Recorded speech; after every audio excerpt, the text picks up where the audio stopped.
Hello everyone, welcome back to my channel. আজকে আমি আবার একটা নতুন ধরনের ভিডিও নিয়ে এসেছি তোমাদের সামনে। ঠিক আছে, সামনেই ক্রিসমাস আসছে। আমরা সবাই মোটামুটি বাড়িতে এখন ক্রিসমাস ট্রি ডেকোরেশন করে থাকি। তো আমিও একটা ক্রিসমাস ট্রি নিয়ে এসেছি এবং সেটা কিভাবে ডেকোরেশন করব সেটা আজকে আমি তোমাদেরকে দেখাবো। আর তার সাথে আমি ঘরের কিছু জিনিসপত্র ইউজ করেছি। ঠিক আছে, যেগুলো রেডিমেড পাওয়া যায় সেগুলো তো অবশ্যই থাকবে, তার সাথে ঘরের কিছু জিনিসপত্র ইউজ করেছি, সেটাও তোমরা দেখে নাও কীভাবে করছি। তো আর সময় নষ্ট না করে চলো স্টার্ট করে দিই।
এখানে দেখো আমার ক্রিসমাস ট্রি ডেকোরেশন কমপ্লিট হয়ে গেছে। এখানে আমি এই যে এগুলো বাইরের থেকে নিয়ে এসেছিলাম কিনে, ঠিক আছে। আর লাইট লাগানোর পর তোমাদের একদম পুরো কমপ্লিট হওয়ার পর দেখাচ্ছি। স্টার এগুলো সমস্ত বাইরের থেকে নিয়ে এসেছিলাম। শুধু আমি এই রিবন আর এই নেটটা, এটা আমার ঘরেই ছিল। তোমরা চাইলে any type of ribbon use করতে পারো। আর এই কোনগুলো আমি একটু উপরের পোর্শনটা শুধু হোয়াইট কালার করেছি। আর এখানে কিছু, যেহেতু ক্রিসমাস ওই জন্য বাচ্চাদের জন্য কিছু চকলেটস রেখেছি। তো এটা আমি গিফট র্যাপ করে এটার উপরে ক্রিসমাস ট্রিটা রেখেছি। তো ওই কিছু না, শুধু একটু হাইট দেওয়ার জন্য। আর এই পার্লটাও বাড়িতে ছিল আমার, এটাকে আমি এরকমভাবে ডিজাইন করে লাগিয়ে দিয়েছি এর মধ্যে। ব্যাস এইটুকুই।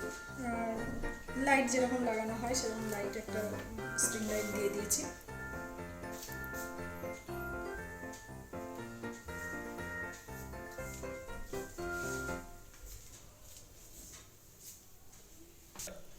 তো এই ছিল আমার আজকের ভিডিওটা, ঠিক আছে। তোমাদের ক্রিসমাস ট্রি তোমরাও বাড়িতে ডেকোরেশন করো।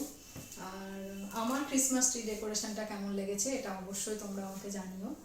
আর তোমরাও বাড়িতে একটু ট্রাই করো, এবং পারলে আমাকেও কিছু ছবি তোমরা পাঠাতে পারো ইনস্টাগ্রামে। তো এটুকুই। নেক্সট ভিডিওতে তোমাদের সাথে আবার দেখা হবে। আর আমার চ্যানেলটা যারা এখনও পর্যন্ত সাবস্ক্রাইব করোনি তারা অবশ্যই চ্যানেলটা সাবস্ক্রাইব করো, আর লাইক কমেন্ট শেয়ার করতে ভুলো না। এর আগে আমি একটা ক্রিসমাস স্পেশাল কেকও দিয়েছিলাম, তোমরা চাইলে ওটাও দেখতে পারো। ডেসক্রিপশন বক্সে ওর লিঙ্কটা দেওয়া থাকবে। আর নেক্সট এরপরে আরও ভিডিও নিয়ে আসবো। নেক্সট ভিডিওতে আবার তোমাদের সাথে দেখা হচ্ছে। আজকের মতো এইটুকুই, চলো টাটা।